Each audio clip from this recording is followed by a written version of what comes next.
that I want to talk about is like how to get money and how to work as a student in China. It's actually pretty easy to find a job. There are tons of different job offers and opportunities for you out there, but you need to distinguish. If you're an English native speaker, then you got really good job opportunities. You can work as an editor for a newspaper, as a translator, as a teacher, maybe even have a professional job in a company already during your student time, because many companies, they like to have a foreigner and a native English speaker in their company, and they can show off with him. And but this does not account for non-native English speakers, because if you are like not perfect in English language, then what do? I mean, you can still do some jobs, but you will not really be a very good translator, not be an editor either. So it's already tougher to find a job. So what did I do working in China as a student? So the jobs basically came to me. I was sitting on the bench or walking on the campus in the college, and someone came to me.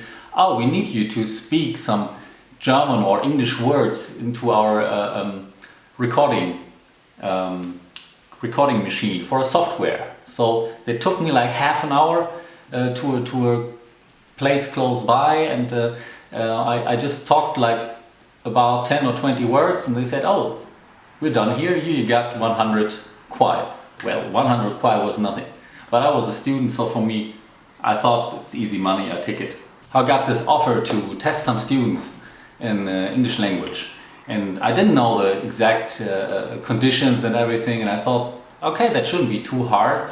I talk to Chinese students very often at my college, and I knew, okay, the average level is so-so. I mean, many of them are writing quite well, but they have a problem with oral English, so I can maybe really help them there, or have a little chit-chat with them. And then I went to this aviation college, and I was actually part of a kind of like intermediate graduation test, and I felt like so sorry for these students that they just pick a German like me to give them grades in English language. That was kind of crazy. And I mean, I'm sure they still checked my grades afterwards and maybe adjusted it here and there a little bit. But of course, I didn't want to ruin any of these kids' future, so I gave them all A grades and B grades, right? And I mean, if someone just spoke like 1 or 2 words, still got a C or something, and that was quite funny. But I was also shocked, because this was actually a graduation test for flight attendants. So they were like checking these kids on how pretty their fingernails are, how pretty their teeth are, how pretty their feet are, and how well they walk in line, and if they have a straight back, and all these things. And I felt like, my God, this is like a slave market or something. So I was not so convinced about these testing methods.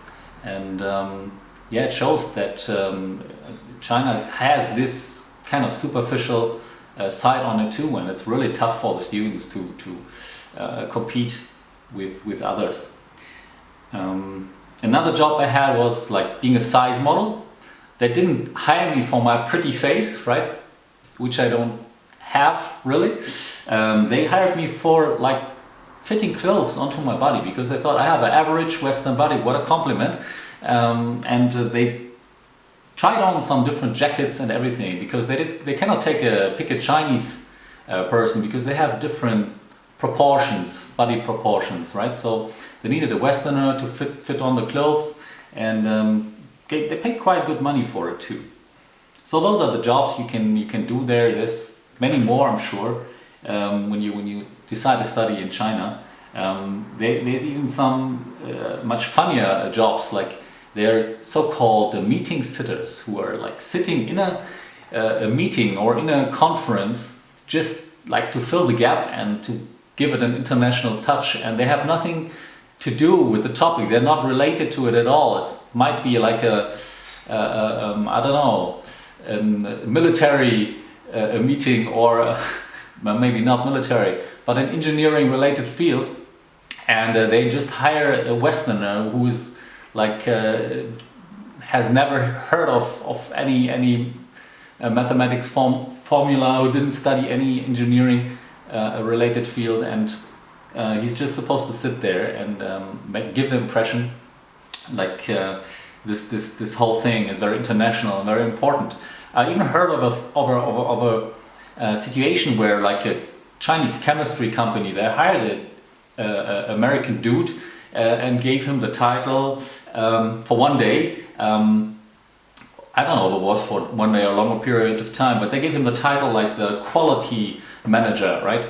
And the quality manager sat together with the CEO of this Chinese chemical company, and they made a contract, a cooperation contract with an international company who's supposed to buy products for them or rely on them somehow, and they wanted to show we have international standards. This is our international quality manager, and this is all just a big fake.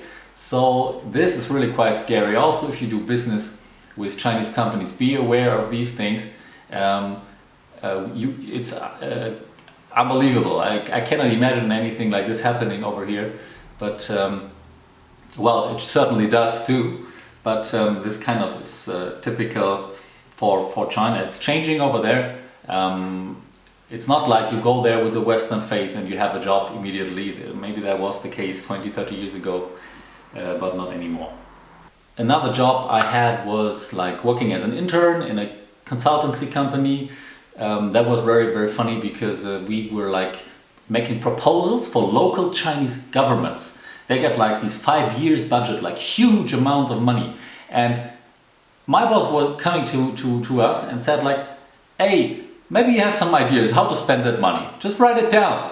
So we were just having these crazy ideas of electric taxis and battery stations in Qingdao and all these things, like crazy ideas of how to promote wellness, how to promote Chinese tourism in Germany through TV and through internet and everything. And we wrote it all down, and in the end they really came up with with an order. So one of the local government gave them a bunch of money to realize these ideas that we just brainstormed down onto a sheet of paper. This is called market research, you know. So very funny to know how that works in China, and exciting, but don't think it's that easy. You need these guanxi, these government contacts. Without that you won't get any deal in China, I believe. Another time I got a invitation for a job interview, and I traveled through Beijing like for 2.5 hours or 2 hours. Was a very long way. You know, Beijing is huge. It's like 3 times Berlin. And when I arrived, they dropped me off on a table and gave me an unannounced English test, right? And I was like surprised, because I thought at least they would talk to me or something. And instead they're just testing my written English language, which like is not my strength, right? I'm better at talking nonsense the whole day, as you see. But yeah, so they were just trying to find out if I know how many E's are in the word regret, for example. I mean, that's easy. Everyone knows regret is spelled with 3 E's, right? Regretter. In the end, I really failed in that test. And yeah, I was very disappointed on that, and also the way they tested me. But I guess it happens everywhere. So the big thing why I can recommend going to China is the people. You know, it's really very nice people I got to know over there. Not only the Chinese. I studied together with some Japanese and Korean people, with American-born Chinese, and we all had such a good time. And in the end, I even got to know my today's wife in that time in China, in Beijing, studying the Chinese language. And this is why I can recommend you go abroad. It does not only give you a wider perspective on your own heritage, on your own background.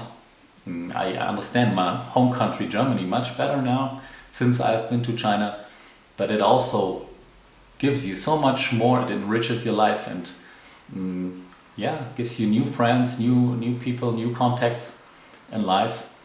And China is an amazing place and really impressive. But the most important thing anywhere you go in the world is the people you get to know there, the friends you make, and just try it. I mean, it's a great place to make friends, certainly. Okay, I hope you enjoyed my video, and please don't forget to subscribe down here. We're having a new channel, so we need all the support we get. And check out our further videos. We got some reaction videos on Voice of China. We shot a small own video, a small short movie called Laugh on Third Sight. Had a lot of efforts shooting it, so please check out that video too, and hope you stay with us. If you have any comments or you would like to learn some more about my experiences in China, then just drop me a comment, and see you next time.